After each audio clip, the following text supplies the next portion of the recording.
അപ്പോൾ ഇതെങ്ങനെ ഇങ്ങനെ പെർഫെക്റ്റ് ആയിട്ട് ഡെക്കറേഷൻ ചെയ്യാം എന്നുള്ളതാണ് ഇന്നത്തെ ഈ വീഡിയോ. അപ്പോൾ ഇതിനായിട്ട് ആവശ്യമായിട്ടുള്ള സാധനങ്ങൾ ഇതുപോലൊരു ക്യാൻ വേണം. പിന്നെ നമുക്ക് ഞാനിപ്പോൾ ഈ ഒരു നാപ്കിനാണ് യൂസ് ചെയ്തിരിക്കുന്നത്. അപ്പോൾ എന്ത് മോട്ടീഫാണോ എന്ത് ഡിസൈനാണോ നിങ്ങൾക്ക് ആവശ്യം ആ ഡിസൈൻ ഇതിപ്പോൾ ഞാനിപ്പോൾ ഈ ഫുൾ ഒരു നാപ്കിൻ ഇതിലേക്ക് ട്രാൻസ്ഫർ ചെയ്തിട്ടുണ്ട്. അപ്പോൾ നിങ്ങൾക്ക് ട്രാൻസ്ഫർ ചെയ്യല്ല, ഇതിൽ സ്റ്റിക്കിയാണ് ചെയ്തിരിക്കുന്നത്. അപ്പോൾ നിങ്ങൾക്ക് ഇനിയിപ്പോൾ ഇതിപ്പോൾ ജസ്റ്റ് ഒരു മോട്ടിഫായിട്ട് ഇങ്ങനെ കട്ട് ചെയ്തെടുക്കാനാണെങ്കിൽ ഇങ്ങനെ ഒരു ഫ്ലവർ ജസ്റ്റ് ഒരു ഫ്ലവർ മാത്രമായിട്ട് കട്ട് ചെയ്തിട്ടിട്ടാണെങ്കിൽ അങ്ങനെയും ചെയ്യാം. ഇതിലിപ്പം ഇത് ഫുൾ ചെയ്തേ ഉള്ളൂ. അപ്പം ആ ഒരു ഡിസൈൻ ആവശ്യമുണ്ട്. പിന്നെ നമുക്ക് ഒരു ആക്രിലിക് കളറാണ് ആവശ്യം. അതെന്താണെന്ന് വെച്ചാൽ നമ്മൾ സെലക്ട് ചെയ്യുന്ന ഡിസൈനുമായിട്ട് മേർജ് ആവുന്ന രീതിയിലുള്ള ഏതെങ്കിലും ഒരു കളർ ആക്രിലിക് യൂസ് ചെയ്യാം. അപ്പോൾ ഈ ഡിസൈനുമായിട്ട് വൈറ്റ് മേർജായി പോകുന്നതുകൊണ്ടാണ് ഞാൻ വൈറ്റ് യൂസ് ചെയ്തിട്ടുള്ളത്. അപ്പോൾ ആക്രിലിക് കളർ. പിന്നെ ഇതുപോലൊരു സ്പോഞ്ച് ബ്രഷ് ആവശ്യമുണ്ട്. അല്ലാന്നുണ്ടെങ്കിൽ ഇതുപോലൊരു ഫ്ലാറ്റ് ബ്രഷ് ആയാലും മതി. ഇതിലേതെങ്കിലും ഒരെണ്ണം ആക്രിലിക് കളർ അപ്ലൈ ചെയ്യാൻ വേണ്ടിയിട്ടാണ്. പിന്നെ മോഡ് പോഡ്സ്. ഞാനിപ്പോൾ ഈ വീഡിയോയിൽ യൂസ് ചെയ്തിരിക്കുന്നത് മോഡ് പോഡ്സ് ആണ്. അപ്പോൾ നിങ്ങൾക്ക് ഇതില്ലാന്നുണ്ടെന്നുണ്ടെങ്കിൽ വൈറ്റ് ഗ്ലൂ ആയാലും മതി, ഫെവിക്കോൾ പോലെ ഏതെങ്കിലും ഒരു വൈറ്റ് ഗ്ലൂ ആണെങ്കിലും മതി. അപ്പോൾ അങ്ങനെ വൈറ്റ് ഗ്ലൂ ആണ് യൂസ് ചെയ്യുന്നത് എങ്കിൽ ഈ ഒരു പിക്ചർ വാർണിഷ് ആവശ്യമുണ്ട്. ഇത് ക്യാമലിൻ്റെ ഒരു പിക്ചർ വാർണിഷാണ്. ഇങ്ങനെ ഒരു വാർണിഷ് ആവശ്യമുണ്ട്. ഇനിയിപ്പോൾ ഈ മോഡ് പോഡ്സ് യൂസ് ചെയ്യുന്നെങ്കിൽ ഇത് ഗ്ലൂ പ്ലസ് സീലറാണ്. അതുകൊണ്ട് അപ്പോൾ വാർണിഷിൻ്റെ ആവശ്യം വരത്തില്ല. അപ്പോൾ ഈ മോഡ് പോഡ്സ് അല്ലെങ്കിൽ വൈറ്റ് ഗ്ലൂ അപ്ലൈ ചെയ്യാനായിട്ട് ഇതുപോലൊരു ബ്രഷും വേണം. അപ്പോൾ ഇത്രയും ഐറ്റംസ് വേണ്ടു നമുക്ക് ഈ ഒരു ഡെക്കറേഷൻ ചെയ്യാൻ വേണ്ടിയിട്ട്. അപ്പോൾ ബാക്കി ഡീറ്റെയിൽസ് ഞാൻ വീഡിയോയിൽ പറയാം. വീഡിയോ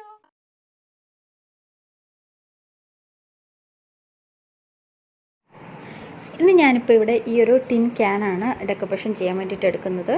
ഇതൊരു ബേബി ഫുഡിൻ്റെ ഒരു ടിൻ ക്യാനാണ്. നിങ്ങൾക്ക് ഇതുപോലെ എന്തെങ്കിലും ക്യാൻ വീട്ടിലുണ്ടെങ്കിൽ അത് യൂസ് ചെയ്യാം. അല്ലാന്നുണ്ടെങ്കിൽ എന്തെങ്കിലും ബോട്ടിൽസോ എന്ത് വേണമെങ്കിലും യൂസ് ചെയ്യാം. പ്ലാസ്റ്റിക് ബോട്ടിലാണെങ്കിലും ഓക്കെയാണ്.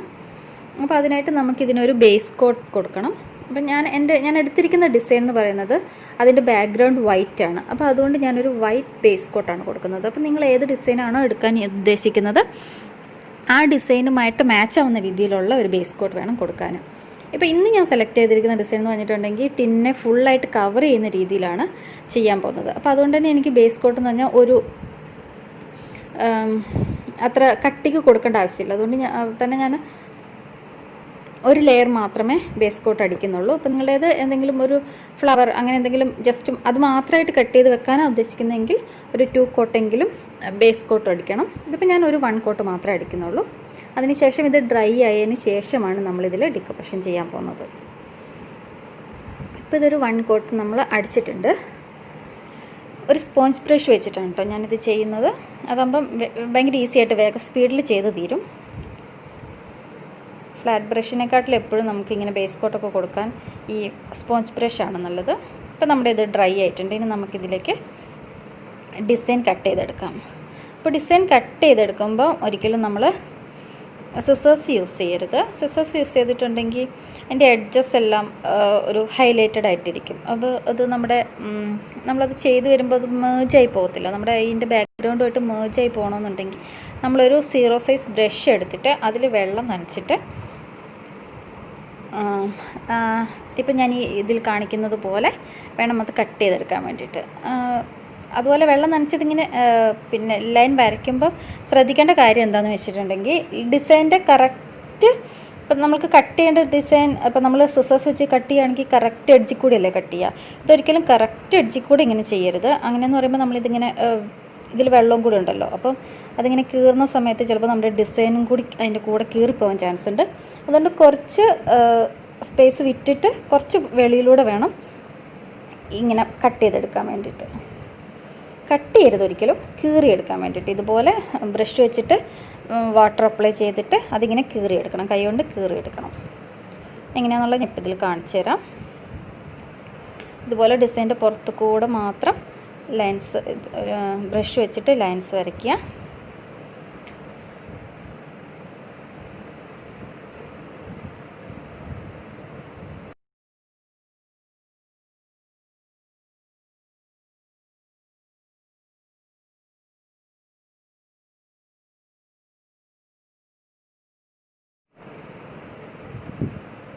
ഫുൾ ലൈൻസ് വരച്ചിട്ടുണ്ട്. ഇനി നമുക്കിതുപോലെ വളരെ ശ്രദ്ധിച്ചിട്ട് കട്ട് ചെയ്തെടുക്കണം. വളരെ പതുക്കെ കട്ട് ചെയ്തെടുത്താൽ മതി, അത്ര സ്പീഡിലൊന്നും ചെയ്യരുത്, അപ്പോൾ നമ്മുടെ ഡിസൈൻ കീറിപ്പോവും. വളരെ സാവകാശം അതൊന്ന് കട്ട് ചെയ്തെടുക്കുക. എവിടെയെങ്കിലും കീറാൻ ബുദ്ധിമുട്ടുണ്ടെങ്കിൽ ഒരിക്കൽ കൂടി ഒന്ന് ജസ്റ്റ് വാട്ടർ ചെറുതായിട്ടൊന്ന് അപ്ലൈ ചെയ്ത് കൊടുക്കുക. അതിനുശേഷം കട്ട് ചെയ്തെടുക്കുക.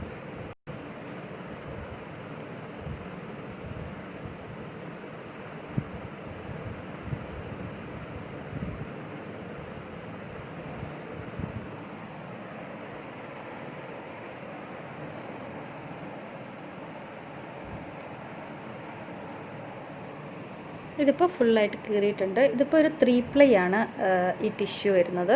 അപ്പോൾ അതിൻ്റെ താഴെയുള്ള 2 പ്ലൈ നമ്മൾ ഇളക്കി കളയണം. എന്നിട്ട് ആ മേളത്തെ ഡിസൈനുള്ള പാർട്ട് മാത്രമേ നമുക്ക് ആവശ്യമുള്ളൂ.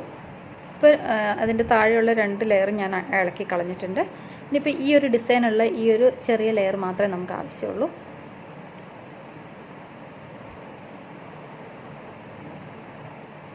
ഇനി നമുക്കതെങ്ങനെ ഡെക്കറേഷൻ ചെയ്യുന്നതെന്ന് നോക്കാം. അതിനായിട്ടൊരു ഫ്ലാറ്റ് ബ്രഷ് എടുക്കുക. അതിനുശേഷം ഞാനിവിടെ മോഡ് പോഡ്സ് ആണ് യൂസ് ചെയ്യുന്നത്.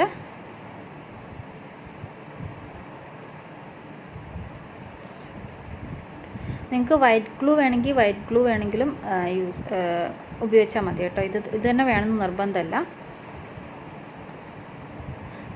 ആദ്യം ഒരു ചെറിയ ഭാഗം മാത്രം മോഡ് പോഡ്സ് അപ്ലൈ ചെയ്യുക. അതിന് ശേഷം ഡിസൈൻ നമുക്കതിലേക്ക് കറക്റ്റ് എങ്ങനെയാണ് വേണ്ടതെന്ന് വെച്ചിട്ടുണ്ടെങ്കിൽ ആ രീതിയിൽ ഫസ്റ്റ് ഒന്ന് വെച്ച് കൊടുക്കാം. അതിൻ്റെ സ്റ്റാർട്ടിങ് ഒന്ന് വെച്ച് കൊടുക്കാം. ഫസ്റ്റ് തന്നെ പ്രസ് ചെയ്തങ്ങോട്ട് ഫിക്സ് ചെയ്തേക്കരുത്. ആദ്യം നമുക്കിതൊന്ന് വെച്ചിട്ട് ഇതിൻ്റെ സൈസ് കറക്റ്റ് ആണോ നോക്കിയതിന് ശേഷം മാത്രം ഫിക്സ് ചെയ്യുക. ഇപ്പോൾ ഇത് കറക്റ്റ് റൗണ്ടിന് വരുന്നത് പോലെ ആയിട്ടുണ്ട്. അതിന് ശേഷം നമുക്കതിനെ ഫിക്സ് ചെയ്യാം. നല്ല ജെൻ്റ്ലി ഒന്ന് പ്രസ് ചെയ്താണ് ചെറിയൊരു ഭാഗം മാത്രം മോഡ് പോഡ്സ് അപ്ലൈ ചെയ്യുക. അതിനുശേഷം വളരെ പതുക്കെ അതിനെ പ്രസ് ചെയ്ത് കൊടുക്കുക. ഒട്ടും ചുളിവുകളൊന്നും വരാതെ നോക്കണം. അപ്പം നമ്മളിങ്ങനെ ചെയ്തു പോകുമ്പം ഒരുപാട് ചുളിവുകൾ വരാൻ ചാൻസ് ഉണ്ട്. അപ്പോൾ അങ്ങനെയൊന്നും വരാതെ വളരെ ശ്രദ്ധിച്ച്, അത് ഒരുപാട് മോഡ് പോഡ്സ് അല്ലെങ്കിൽ ഗ്ലൂ എവിടെയെങ്കിലും കൂടുതലായിട്ട് അപ്ലൈ ചെയ്തിട്ടുണ്ടെങ്കിൽ നമുക്ക് ഒരുപാട് ക്രീസസ് വരാൻ ചാൻസ് ഉണ്ട്. അപ്പോൾ അതുകൊണ്ട് ചെറിയ ഒരു ഭാഗം മാത്രം അപ്ലൈ ചെയ്യുക. അതിന് ശേഷം ഇത് സ്റ്റിക്ക് ചെയ്ത് കൊടുക്കുക. ഒരു സൈഡിൽ നിന്ന് വേണം എപ്പോഴും സ്റ്റാർട്ട് ചെയ്യാൻ.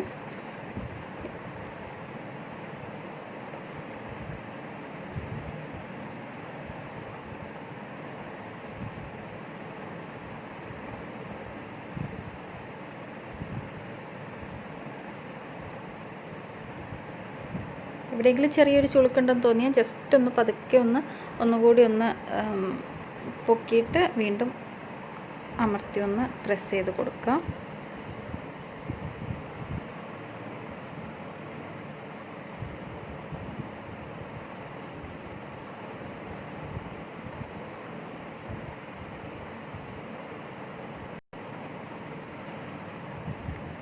അങ്ങനെ ഈ ടിൻ ഫുൾ നമുക്കിതുപോലെ ഈ ഡിസൈൻ ഇങ്ങനെ ചെയ്തെടുക്കാം.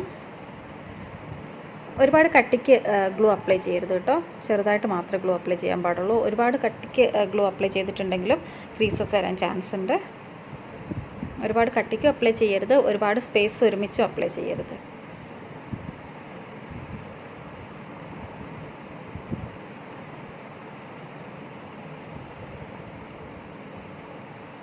അപ്പോൾ ആ ഒരു ലെയർ കഴിഞ്ഞിട്ടുണ്ട്. ഇനിയിപ്പോൾ ബാക്കി ഭാഗത്തേക്കുള്ളതും കൂടി കട്ട് ചെയ്തിട്ട് അപ്ലൈ ചെയ്യും. ഇപ്പം ഞാൻ ബാക്കി ഭാഗത്തേക്കുള്ളത് കട്ട് ചെയ്തിട്ടുണ്ട്. ഇനിയിപ്പോൾ നമുക്ക് ഈ ഡിസൈനുമായിട്ട് ചേരുന്ന രീതിയിൽ തന്നെ ഇല്ലാതെ നമ്മളിത് എക്സ്ട്രാ ഒരു ജോയിൻ വന്നതുപോലെ തോന്നാത്ത രീതിയിൽ ഡിസൈൻ മാച്ച് ആവുന്നതുപോലെ സ്റ്റിക്ക് ചെയ്ത് കൊടുക്കാം.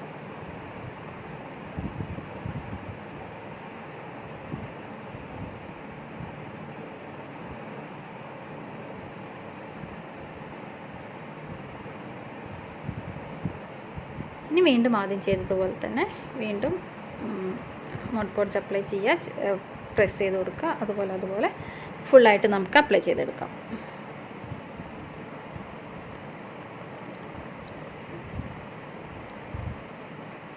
അങ്ങനെ നമ്മളിത് ഫുള്ള് സ്റ്റിക്ക് ചെയ്തെടുത്തിട്ടുണ്ട്. ഇപ്പോൾ തന്നെ ജോയിൻ്റ് ഒന്നും മനസ്സിലാവുന്നില്ല, നല്ല വൃത്തിക്ക് വന്നിട്ടുണ്ട്, ക്രീസസ് ഒന്നും വന്നിട്ടില്ല, നല്ല വൃത്തിക്ക് തന്നെ വന്നിട്ടുണ്ട്. ഇതിന് ശേഷം ഇതിൻ്റെ മേളിലൂടെ ഒരു കോട്ട് കൂടി മോഡ് പോഡ്ജ് അപ്ലൈ ചെയ്യണം. ഇനിയിപ്പോൾ മോഡ് പോഡ്ജ് അല്ല ഗ്ലൂ ആണ് യൂസ് ചെയ്യുന്നത് എങ്കിൽ നമുക്കിതിൻ്റെ മേളിൽ ഇത് ഉണങ്ങിയതിന് ശേഷം വാർണിഷ് അപ്ലൈ ചെയ്താൽ മതി. ഇതിപ്പം മാറ്റ് ഫിനിഷാണ്, അപ്പോൾ ഞാനത് ഈ വാർണിഷ് തന്നെയാണ് ഈ വാർണിഷ് അപ്ലൈ ചെയ്യുന്നില്ല, ഈ മോഡ് പോഡ്ജ് തന്നെയാണ് ഇതിൽ അപ്ലൈ ചെയ്യുന്നത്. അത് കഴിയുമ്പോൾ നമുക്കിത് ഒരു കടലാസ് വെട്ടി ഒട്ടിച്ചതുപോലെ തോന്നത്തേയില്ല. നമ്മളിത് ജസ്റ്റ് ടിന്നിൽ ഇതെങ്ങനെ പെയിൻറ്റ് ചെയ്ത് വെച്ചെടുക്കുന്നത് പോലെ തോന്നത്തുള്ളൂ. ഇത് നല്ലതായിട്ട് സീൽ ചെയ്യും. ഈ മോഡ് പോഡ്ജ് എന്ന് പറഞ്ഞിട്ടുണ്ടെങ്കിൽ നല്ലതായിട്ട് സീൽ ചെയ്ത് കിട്ടും. വാർണിഷ് ആണെങ്കിലും നമുക്കിത് സീൽ ചെയ്ത് കിട്ടും.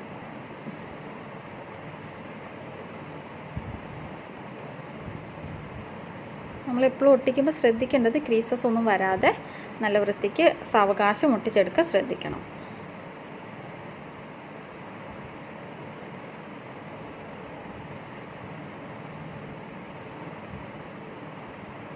ഇതിൻ്റെ മേളിൽ മോഡ് പോഡ്ജ് അപ്ലൈ ചെയ്യുമ്പോൾ ഒരു thick layer of mod podge apply ചെയ്യണം കേട്ടോ. താഴെ അപ്ലൈ ചെയ്തതുപോലെ തീരെ തിന്നായിട്ട് അപ്ലൈ ചെയ്തെടുക്കരുത്.